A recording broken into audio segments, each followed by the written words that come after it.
And then you raise it up You straight. know, one lighter one. How does that feel? Great. It's my first time playing golf. I'm getting ready for the You're golf gonna tournament. swing back? No. All right.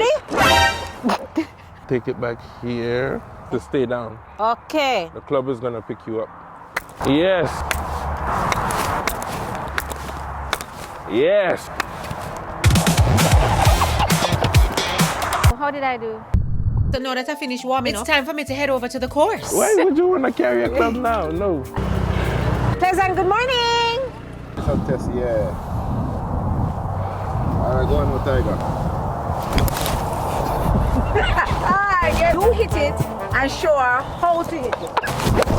Blouse and skirt. I think the problem is the club, you know. We have to go back to the basics. Remember your grip? Keep going. Jesus. Shoulder width apart with your feet. You don't have no shoulder width. It's easier for you.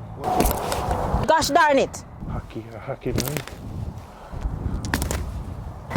Hi guys, this is Juliet Bodley, aka Julie Mango, and I want to tell you about the Jamaican American Connection Scholarship Golf Tournament on June 5th, right here in Connecticut. Make sure that you come and participate. It's for scholarship, it's for good cause. If you can't play golf, you can still take part by purchasing your ticket and coming to have dinner with the players at the terrace, the lovely terrace, at the Wheelers Family Tradition Golf Course. See you there. I love you guys. Mwah. June 5th, Connecticut.